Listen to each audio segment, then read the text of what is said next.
Everyone. We are starting our webinar series in data for development, and today we're having Xavier from Vollenweider today, and Anna is gonna make an introduction about him.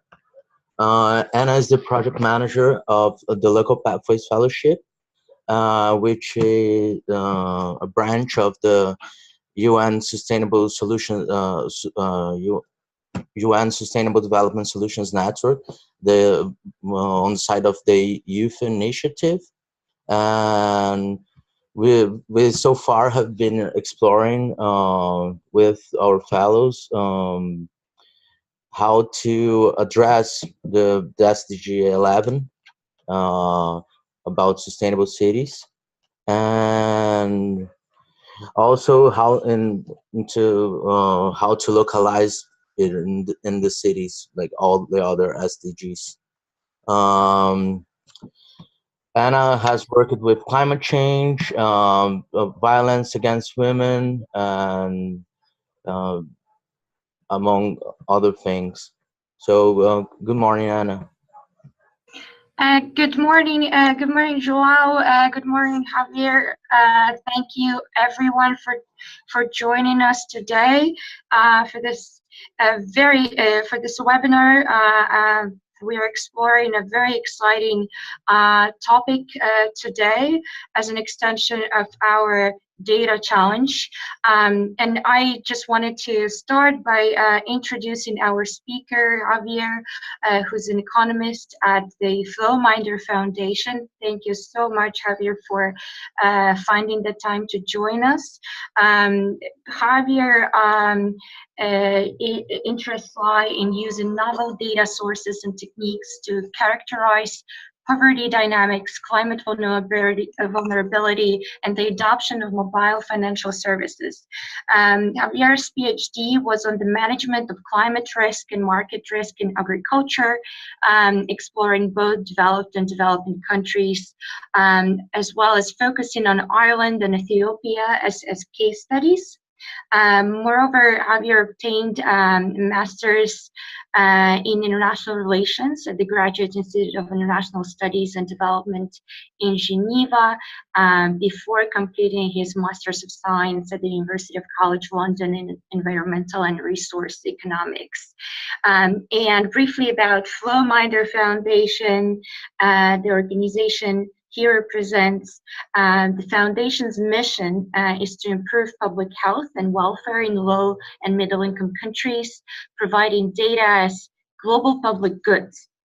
Vollenweider has been working with governments, intergovernmental organizations, and NGOs, collecting, aggregating, integrating, and analyzing anonymous mobile operator data, satellite and household survey data, including extremely large data sets.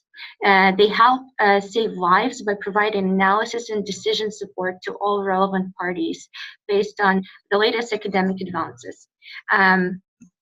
In February 2016, Vollenweider Foundation has also joined the Data Pop Alliance as its fourth core member, which is a global coalition on big data and development created by Harvard Humanitarian Initiative, MIT Media Lab, and the Overseas Development Institute.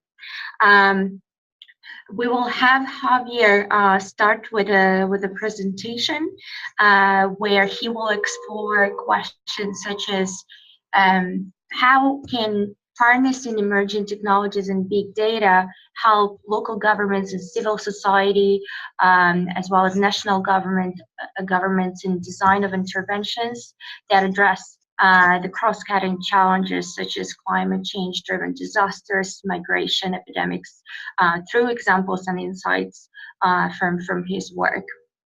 Javier, the floor is yours. Great, so thank you very much for the introduction and the invitation. So first a little check, do you hear me well? Yes, we can hear you well. Excellent. Yeah. Great, so now I'm going to share my screen to show you a presentation here, and please let me know if you see my screen. Do you see it? Yes, we can see a screen. Excellent, great. So I'm going to present to you briefly the work of Flowminder Foundation. So Flowminder Foundation, who we are? We're pretty much a team of academics. We are around 30 people. Most of them are located in UK, Southampton, and some in Sweden and in Geneva. Most of us are Ph.D. trained applied scientists, be it statistician, be it engineer, be it IT engineer, be it economist, be it geographer. It's quite a kind of very diverse background. And we're kind of fed up of only writing academic paper, so we wanted to have an impact. And that's the reason why we teamed up and Flowminder Foundation was created. So when I speak about Flowminder Foundation, we have to consider two organizations, both Flowminder Foundation and the World Pop program, to which we are affiliated and which is hosted at the University of Southampton. So really, we work hand in hand. So for the birth of Flowminder, it was during the Haiti earthquake and in 2010. And actually it came out of Linus Bengtsson, the director of Flowminder, who was doing his PhD studies in Sweden and who had a colleague just coming back from Haiti, completely devastated by the earthquake. And he was just wondering, okay, how can we help? And at that time, Linus was doing his PhD on epidemiology and was looking at a novel way to predict disease spreads and epidemics. So he flew to Port-au-Prince in Haiti and had the chance to meet the CEO of Digicel, who was enlightened enough to share with him all his mobile phone data.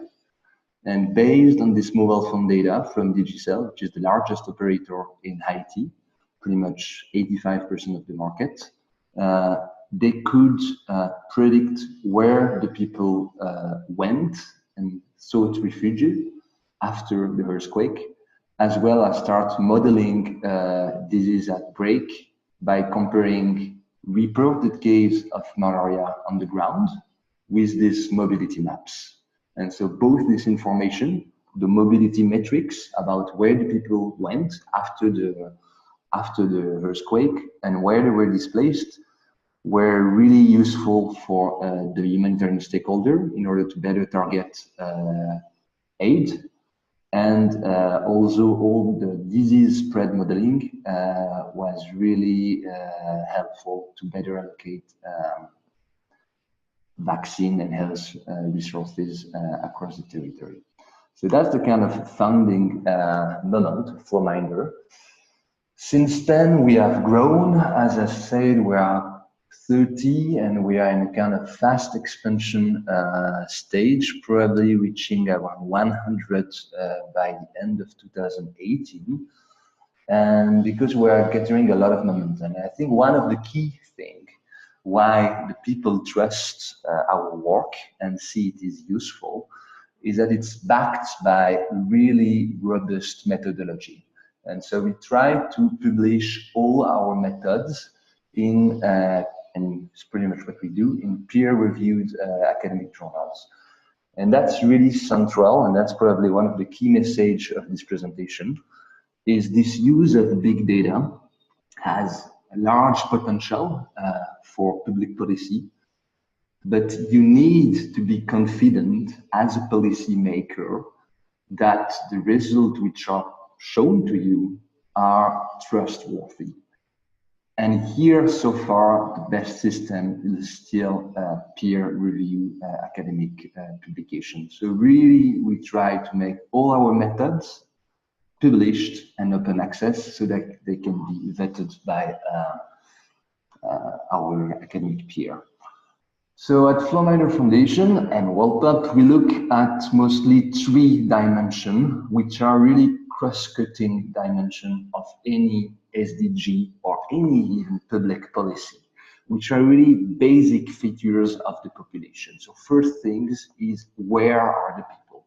For any type of policy, you need to know where the people are. If you want to set up schools, if you want to distribute vaccine, if you want to improve the distribution network of, say, just transportation, so you need to know where people are. So one of the key products that we developed is this high-resolution population density maps, which are produced globally at 100-meter scale resolution, so hectare by hectare. And this is done by utilizing satellite data, various other GIS layer, as well as census or micro census where this is not available. To give you an example of this, the impact of this data, recently we conducted this exercise in Afghanistan, where the last census was done in 79, if I do not mistaken.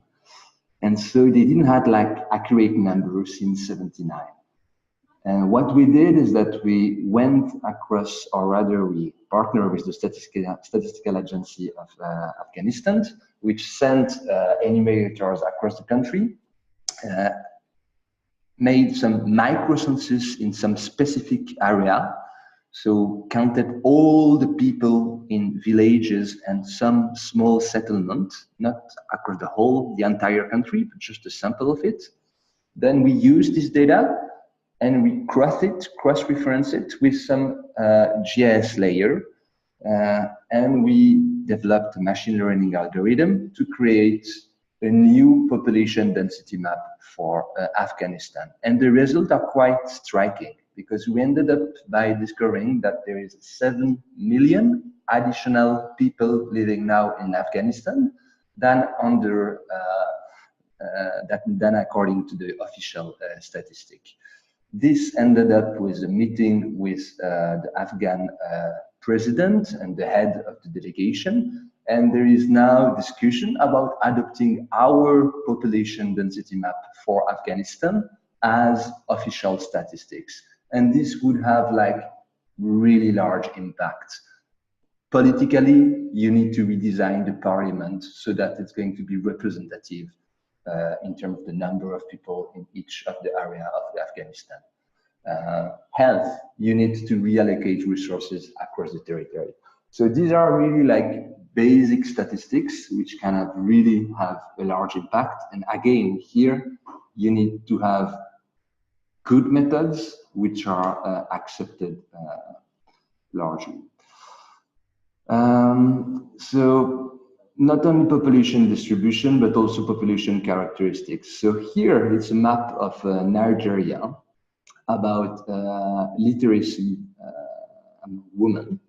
And that's the type of resolution that you would get with traditional statistics. So imagine that you are the education minister and that you want to plan some policy to improve women literacy. Well, you have only kind of really large and bird's eye view of the territory, but that's not going to tell you, okay, which time, which town, which region. You are going to have just like really a rough idea of how to allocate resources. So what we do is that we develop this high resolution model, and here it's at a kilometer scale. That's for female literacy, that's for stunting, and that's for the use of contraception. So typically population density and then population characteristic. That's another example. Here it was for a large NGO, which was planning a vaccination campaign in Nigeria again. And they realized that they were wasting 1.5 million a year because they were bringing too many vaccines in places where there were not enough children to be vaccinated. And in other places, they ended up with not enough vaccine. So basically, they needed a good map. And it's what we did. So we used the DHS data which are geolocated. These are the dots on the maps, telling in each dot what is the proportion, what is the number of children per household. And then we overlaid this data with GIS layer, with information about distance to settlement, light at night to get a sense of how rich the area is, vegetation index, the terrain, the elevation, etc., so that we could create a map of the average percentage population less than 5 years of age across the territory. And so on the left-hand side, you see map A, you see the results. And then on the right-hand side, map B, this is a map of uncertainty. And that's probably the second point that is really important from this presentation. So first point is really be robust on the method and be sure that when you partner with someone, the method is good. Second is take into account uncertainty. So when you are dealing with output from this big data analytics, you need to be aware of what is the uncertainty about the number that are provided to you. Because it's nice to tell you that, okay, we know that there are, I don't know, in this area, 100 children. But if you have an uncertainty which is super large, and actually you have a vague idea that actually it could be between 200 and 300, well, you need to be aware of that the model is not precise. So that's something that you need to be aware of. These are statistics, and you need to take into account uncertainty. So that's another use case of big data. Here it's a cross between CDR, so call detail record. I'm going to introduce it in a minute. So mobile phone data and satellite imagery. And that's a poverty map of Bangladesh, because this mobile phone data are telling a lot of things about our wealth. Typically, how much you are going to top up on your mobile phone. When are you going to do the phone call? Is it only after 10 p.m. when the rates drop? How many people do you call? Do you call only your mother and your best friend, or do you have like a large social network which is spanning various socioeconomic groups? How do you move across the territory? Are you stuck in the same place, or are you moving a lot across the territory? All this information are providing some clue about your wealth level. And this, when it's leveraged and georeference and crossed with satellite data, you can end up with super good results. We had like pretty much R squared of 85% in this study. So we could explain 85% of the variation in wealth measured by ground truth survey with our model, which is based on satellite information and mobile phone data. The advantage here is that you have a much higher spatial coverage, cover the entire country, and you can do it at a much higher frequency. So you can really track over time what is the well-being of your people and how it evolves over time. So that's an example. Here it's another example of using, okay, basic population density maps, the world population density maps with an elevation model, so how high are each spots, and then looking at what is the impact of an increase in sea level. And so you can really, by crossing these two types of data, population density, the elevation profile, you can have a really good idea of what would be the impact of an increase in the sea level. So this mobile network data, they are called call detail records, CDR, you might have heard of it. And here it's probably like the third point, the third take-home message from this presentation. So first was robust method. Second was taking into account uncertainty. And third is use this mobile data or any data which could expose the privacy of someone very responsibly.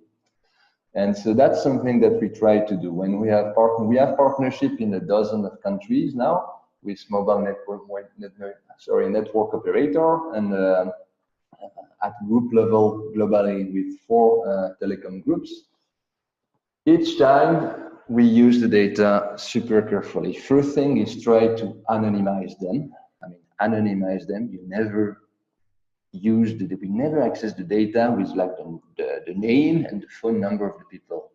We ask the mobile network operator to implement one of our algorithms to anonymize everything.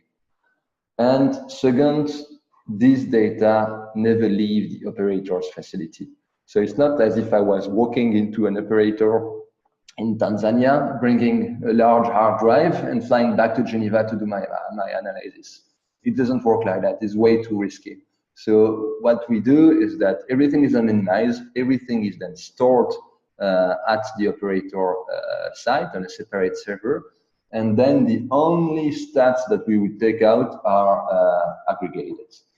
And then based on this call detail records, we can start looking at the third dimension of our work, which is population dynamics. So the first one was population distribution, the second one is population characteristics, and the third one is population dynamics. And this mobile phone data provides a lot of info on that, because each time that you do a call, the mobile network operator knows from which cell tower you have done this call. And based on this data, we can then trace back movement of the population across the territory. And yes, on this third take-home message, the story of use the data responsibly, you really have to think also about both the political setting and the legal environment in the country you are operating in. So I faced this issue, like I think pretty much 3 weeks ago. I sent an email declining collaboration in a country that I'm not going to name, but unfortunately, it's a country which is not exactly democratic. Let's say it's one of the worst dictatorship, and unfortunately, they are moving really in the right direction, and they're really keen to engage with us. And the department we were talking with wanted to do some work on malaria, and they offered like amazing data. They wanted to do like partnership with like the 3 mobile network operator in the country, so full access, and they even had the funds, so they really wanted us to work there. So super good project, super interesting. The only stuff is that this type of analytics, you can use them both to predict malaria spread and to track population movements, to better target airstrikes, monitor social networks to understand who are the dissidents talking with. I mean, you can have also kind of dual use of this technology. And if you don't have like a legal framework within the country and the political environment which is safe enough, just forget about using this data responsibly. So that's really important. That's something that we pay a lot of attention to at Vollenweider, is just to make sure that when we go somewhere, we know that our method are not going to be used for nothing. Just a quick video here to illustrate this population mobility. That's something which was done a while ago in France with an operator telecom, but that's shed some illustrate well this population mobility maps. So that's mobility across France, and now you are going to see France and the heart of France beeping pretty much like if it was alive. It's really impressive. Now the video, yeah, good. So you see this kind of beep, repetitive beep. So that's a weekday, okay? We are Wednesday. And then over the weekend, bam, I just missed it. But the people are going into on on the countryside to spend the weekend. So you get really this kind of heart beeping of France across time. And then if you can even monitor where they spend their holidays, because they are going on the coast. Okay, it's coming. Yeah, understood. Yeah, that's during the weekend. Everyone is going on the coast. So naturally for France, looks to be quite anecdotal, almost fun. But actually in other settings, like Hurricane Matthew or a earthquake in Nepal, knowing where the people move can be really life-changing. And so that's this type of mobility data that we are using to inform government and humanitarian stakeholder. So that's an app that we developed in the aftermath of Hurricane Matthew to monitor population displacement. And again, that's useful for policymakers to have like a tool they can interact with and not just wait on people like us to send reports, but rather having an access to a dashboard which help them interact with the data. So that's an example of Nepal. That was 2015. So really by chance, we had installed servers at the main mobile network operator Ncell in Nepal 1 or 2 months before the earthquake, and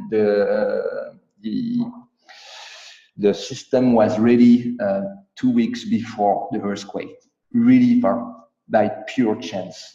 So once the earthquake hit, we were in position to send information to the humanitarian stakeholder. Here, what we see on the map is the number of people displaced from the Kathmandu Valley and going in the various directions. So bigger is the dot, larger is the number of people being displaced. And so this, in terms of disaster preparedness, is kind of a good illustration of the need of having a strong policy before a disaster strike. Because if we didn't have data access, we would not have been able to provide this information. I'm not speaking of waiting a few weeks to install the server. I'm speaking of months of negotiation to gain access to the data, because it's very long, it's very slow, and in the direct aftermath of disaster, people don't have time to set up this type of complex system. So that's some work which needs to be done in advance, so that when you have an issue, a disaster, you can act and you can access the information. Other example that was during the floods in Nepal, that's more kind of less humanitarian, that's kind of really a development issue. That was for some work done for the World Bank in Port-au-Prince, and we looked here at a commuting pattern in Port-au-Prince in order to help them optimize their transportation system. Here it was in Namibia, again more development focused rather than humanitarian one. We looked at dynamic population mapping over time in order to help them optimize health facilities staffing across the territory. Okay, a bit faster. So yeah, so that's kind of a summary of the mobile data possible use case, disaster risk preparedness and disaster responses, response to epidemics, as we have done in Haiti during the cholera outbreak, city planning, as in Port-au-Prince, public facility planning, as in Namibia, vaccination campaign, as in Nigeria, population characteristic mapping, such as Bangladesh, financial inclusion, that's some work that we're doing right now in Tanzania. And so it's really like wide ranging. And but yeah, key message is that these data, you need, for any policy, you need to know where are the people, who they are, and where they go. And once you have this type of basic information, you can start planning on that. And again, take-home message is robust method, uncertainty, know about it, and use this data responsibly. So thank you very much. Thank you so much, Javier.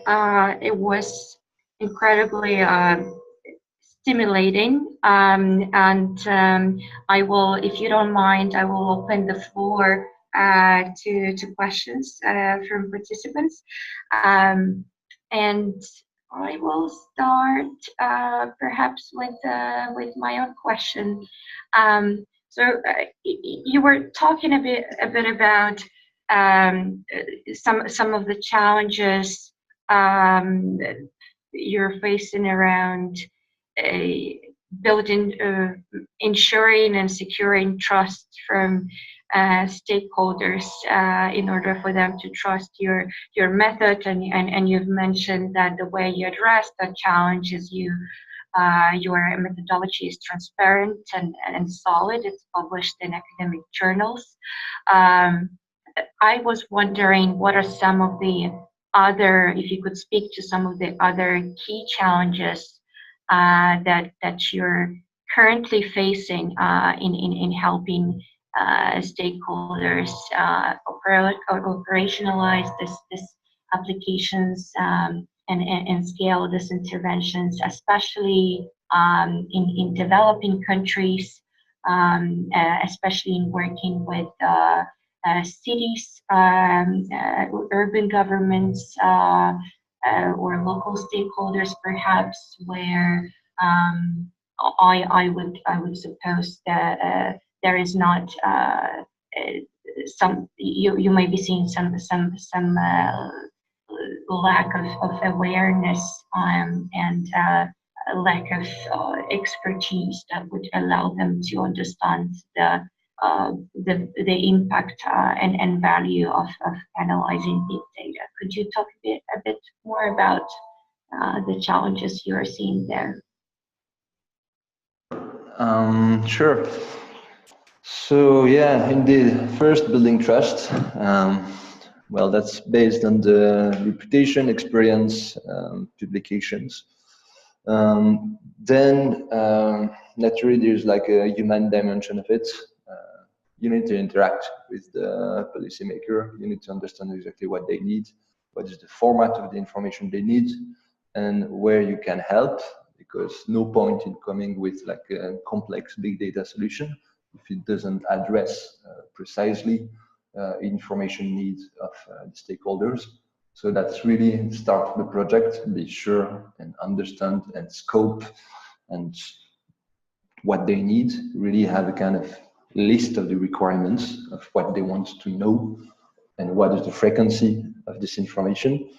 And then I think the story of the dashboard, although it looks a bit, kind of a fade, everyone wants to have his dashboards, etc. There's dashboards for everything, so there's something a bit annoying about it, like in any trend, but at the same time, I think that providing dashboard is really key. And when I say dashboard, it's just a way to interact with the data so that the end user is not stuck with just either having to download a raster file to load in a QGIS or GIS software for which he has like no skills, no time, no curiosity.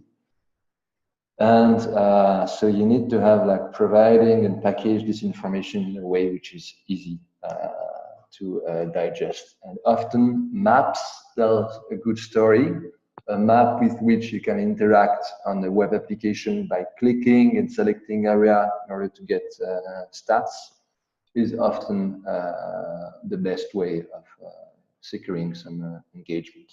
So I would say, first, really scope in detail what are the information needs, establish kind of a really good human level contact with the stakeholders, and then design a dashboard for them to interact with the results so that it becomes a tool in their operation.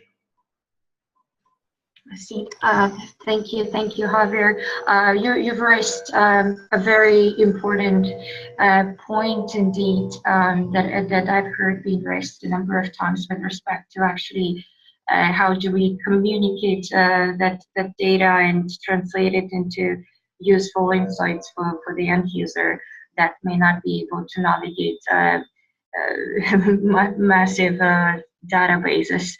And one of the actually one of the tools that we found useful at SDS and Youth was Tableau as well, when we were trying to translate the findings and the data from the SDG index into something that can be interactive for the audience.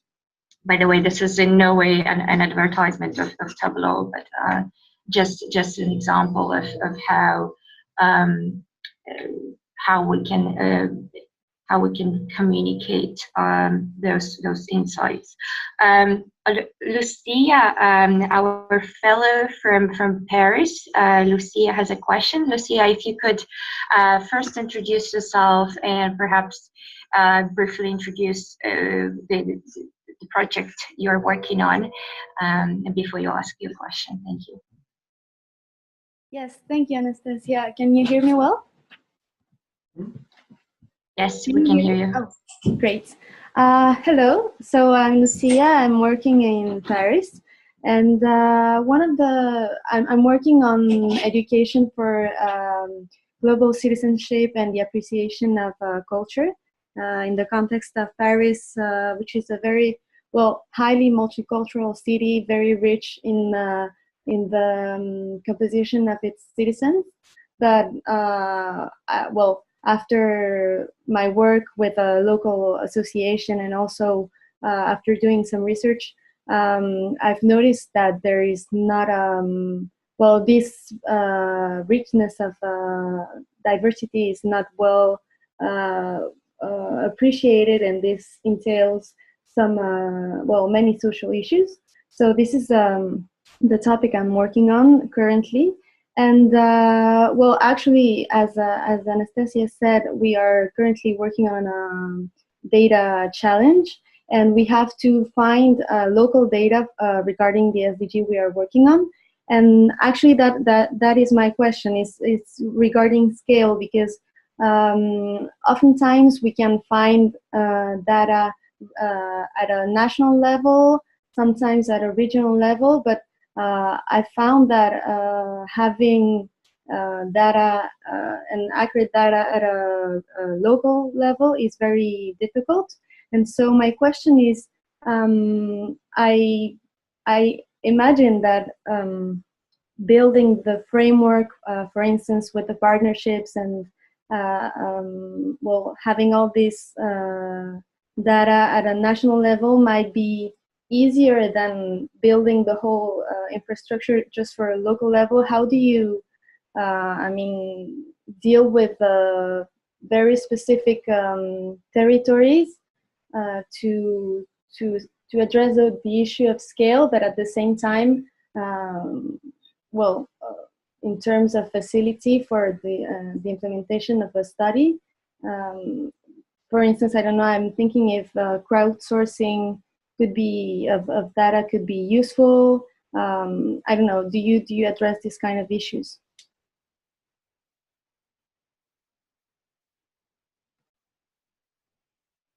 Yeah, thanks for the question. Really good point in terms of the scale. So typically, when we do work in a country, indeed, we have this kind of top-down approach, in the sense that we have a partnership with mobile network operators, and from this we can then derive high-resolution statistics for small areas. And in places where we do not have access to mobile network operator, a good part of our work on mobile data, on population density, is done without mobile data, for instance. we rely on survey, census, and GIS layer. Now, so it's always a kind of large-scale approach because we don't really work in, so for instance, we don't have a project which is focused on one neighborhood. Most of the time, actually, yeah, always, our partner are either government, large NGOs like the Gates Foundation, or UN institution. So it's really like large operation that they are carrying. So they are not really interested in only one area. They want precise information on the entire country. Now, I think you raised a good point in terms of crowdsourcing the information. That is something which is totally possible, I think. I mean, it's a bit difficult to say if it's the good approach for your project, as I don't have yet information or enough information on it. But yeah, I mean, you have like various initiatives in terms of crowdsourcing data collection. One of which is OpenStreetMaps, and they are doing like really fantastic work in terms of the quality and the accuracy of their data. And this is particularly true in developing countries. I don't know about Paris, to be honest. I don't know if what is the quality of the work of the OSM team there compared to commercial solutions such as Google Street View, but Google Maps, sorry. But yeah, OSM in developing country, they are doing really OpenStreetMap. They are doing really an amazing job. Now, yeah, I mean, we have indeed crowdsourcing capacity. When you speak about crowdsourcing, you need to perhaps, I'm just thinking aloud here, you have to think about what is going to be the process in terms of data collection. Is it going to be a survey that you want to conduct, an online survey, and in this, that's the meaning that you put in the word crowdsourcing the information. And in that sense, you need to be super careful with the representativity of the data that you're going to get, because you might only be able to reach only some segment of the population, and not not something which is representative of the entire population.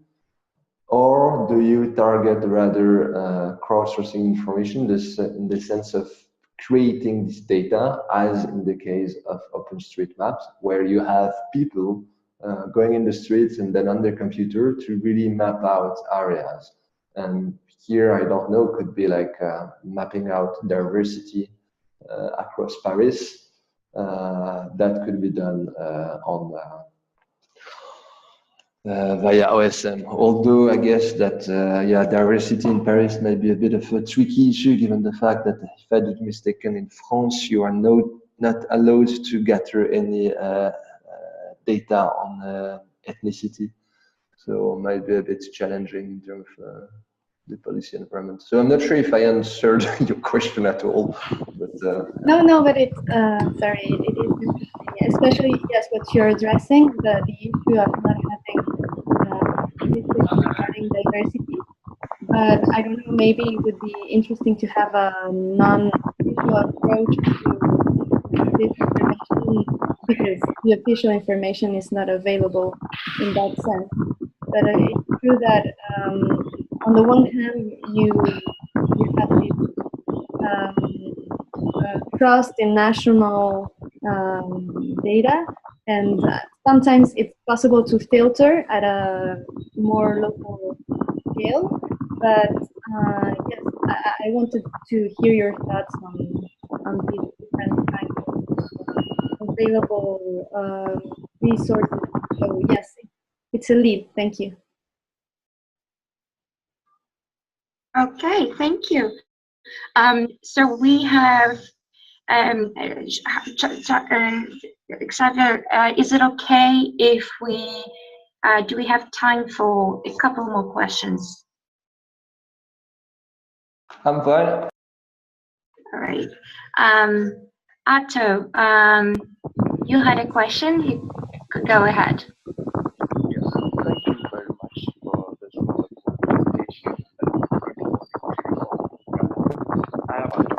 I'm sorry, just to interrupt. There is a lot of background noise on one of the mic. I don't know which one it is, but it's hard to hear.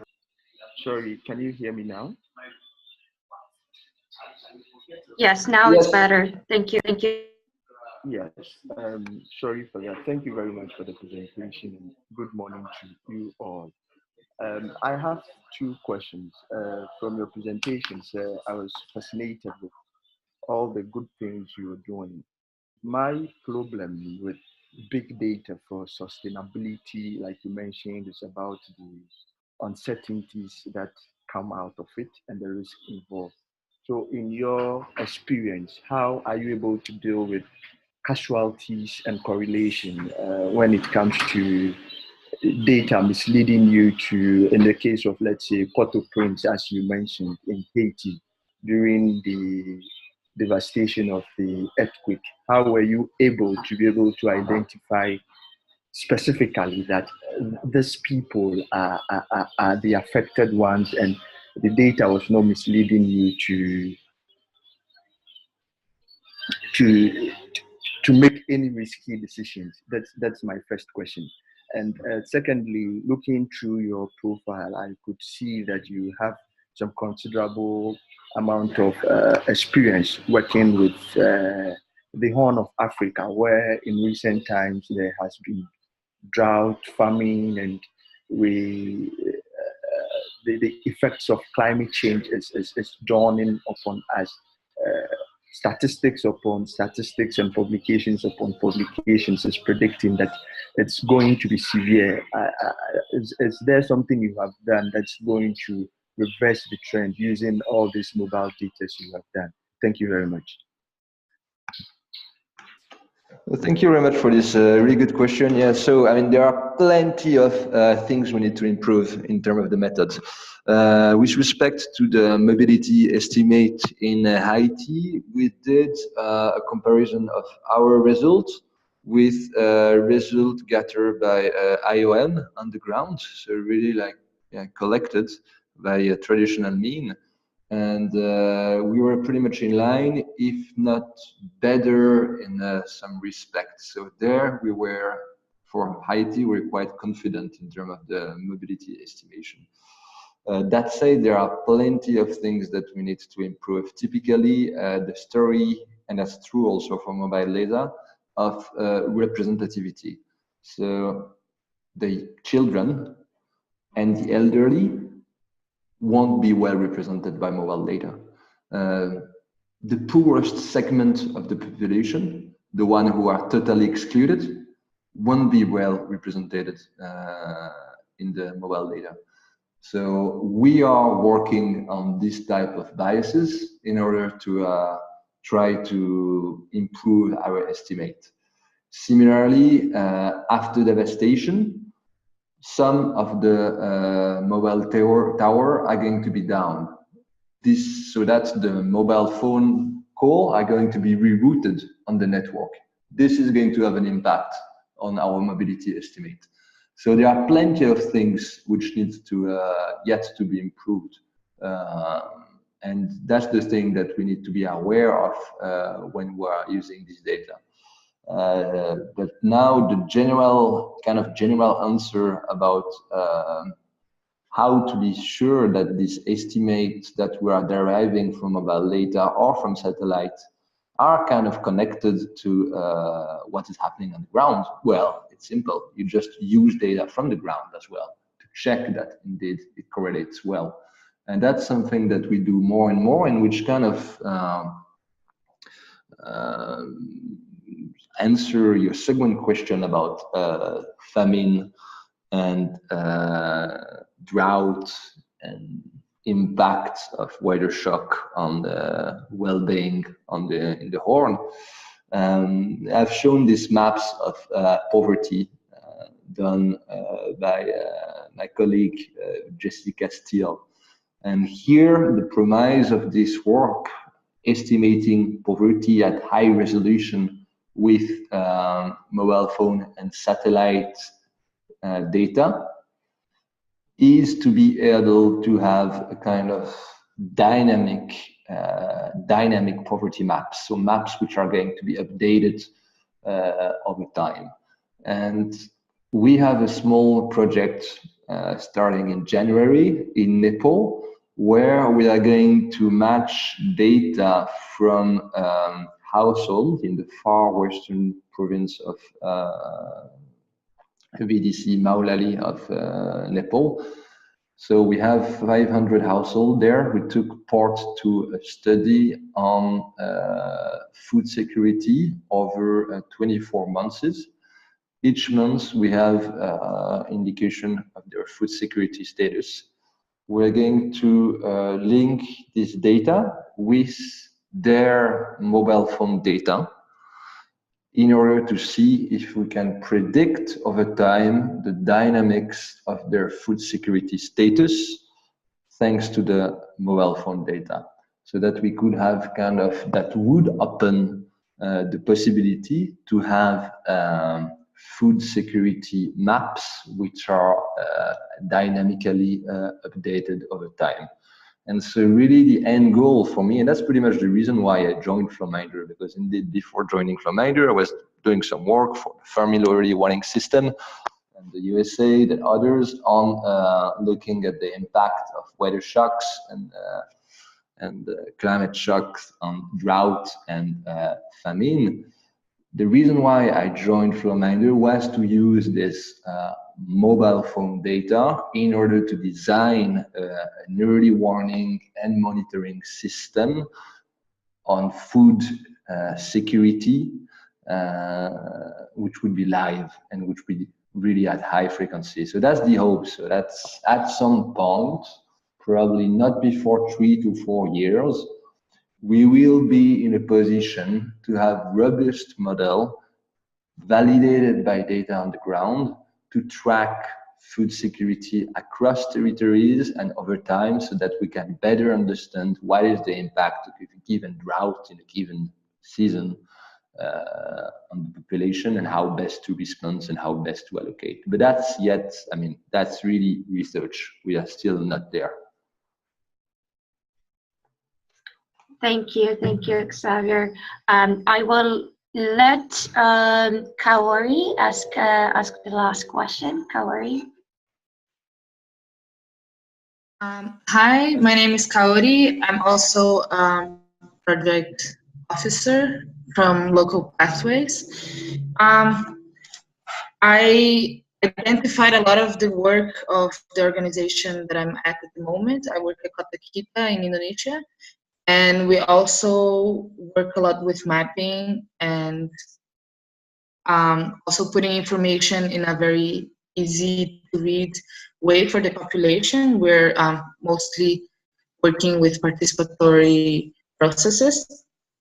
And one thing that I wanted to ask was, you said that if there isn't mobile phone data, you use information from different sources. How do you do with the methodology? I mean, I suppose that different organizations are gonna use different methodologies for whatever and they also have different goals in gathering data. So this is one of the questions. The other question is, when the main focus is mobile phone data, is there any distortion with regards to low-income families or regions? I mean, lower-income families are not going to have as many mobile phones as other places. So does this make a distortion in the data, or how do you deal with areas that don't really have that much power to have mobile phone, or they don't have a big reach? And yeah, I think that was my two questions. Thank you. Thanks very much for the question. Yeah, so indeed, a lot of our work, I would say even like the majority of our work, we don't use mobile phone data. We just use satellite data and other GIS layers and surveys and or census. So typically, if we want to produce like high resolution maps of, but that's some work I did recently in Tanzania. We wanted to map out what is the expected number of mobile money user across the territory. For this work, we did not have access to the data from the mobile network operator. However, we had access to a series of surveys conducted across the territory and geolocated. So we had points across the territory where we knew that, okay, at this point, there is this proportion of the population living here using mobile money. So this is our the variable that we want to predict on the entire territory. So we want to go from one point to, or rather a series of points on the territory to a surfaces. So what we do is that we create a model for each of the points across the territory where a survey was conducted and where we have the information about the share of mobile money user at this point. We attach to this point the value of various GIS layers: population density, estimated poverty, distance to road, distance to bank, elevation, type of livelihood, etc., and so forth. So we have a database now where you have points across the territory matched to GIS layers, that is maps, across the territory. We fit the model on 80% of the sample of the survey. So we train a model Bayesian geostatistical model or machine learning model like random forest on 80% of the point across the territory. Then we do a prediction for the remaining 20%. So we can then compare, okay, this is the prediction we made based on our model, and this is the reality measured across the territory. And then we can have like an estimate of how well the model performed. If the model performed well, then okay, we can spread the prediction on the entire territory because we have maps on population density, population poverty, distance to banks, blah, blah, blah, on the entire territory. So that's one of the way we do, is really this kind of top-down approach. So it's really using the surveys, and then surveys correlated with GIS layers, and then we test on the point, and then we predict spatially. And then we have what we call the kind of bottom-up approach, and that's a bit different, but really similar, is when you don't have good data, so you don't have, like in the case of Tanzania, several good surveys geolocated across the territory. Well, what we do is that we run the surveys, or we ask partners to run little surveys across the territory, like in Afghanistan. And then once we have the data from this survey across the territory, we can build the model based on this, the relationship observed between the data collected during the surveys and the GIS layers. So there are a lot of stuff that you can do without mobile phone data. Population density mapping, population characteristic mapping. You can do already a lot without mobile phone data. Mobile phone data, they're really central once you start looking at population dynamics. Once you want to know what is the movement of people across the day, across the weeks, across the months, you need these types of data. So yeah, that's, yeah. Does it answer a bit your question? I know there was also a second question: distortion of the lack of representativity. Sorry, totally true, and that's something I raised during the presentation. We need to do more research on that. We are doing more research on that to understand exactly what is the impact of lack of representativity on the result that we are gaining. That's really like still an open question. Typically, the penetration of mobile phone is really large and growing, but indeed, I mean, there are some segments of the population, the poorest of the poor, the children, the elderly, who might be excluded from using mobile phones, so that they don't leave a trace in it. And so, yeah, really, that's one of the active field of research, is understanding how we can recalibrate our estimates so that these types of bias are taken into account in the estimate that we provide. Okay. Thank you. I have one. Can I just one last, actually, just a follow-up question? You said that you also have the bottom-up approach when you ask partners to have surveys. We at my organization, we use a particular app for that, and we use it for all the projects that we have. Do you have something like that as well? So no, we don't, because actually we never, so far we rarely or never engage in primary data collection.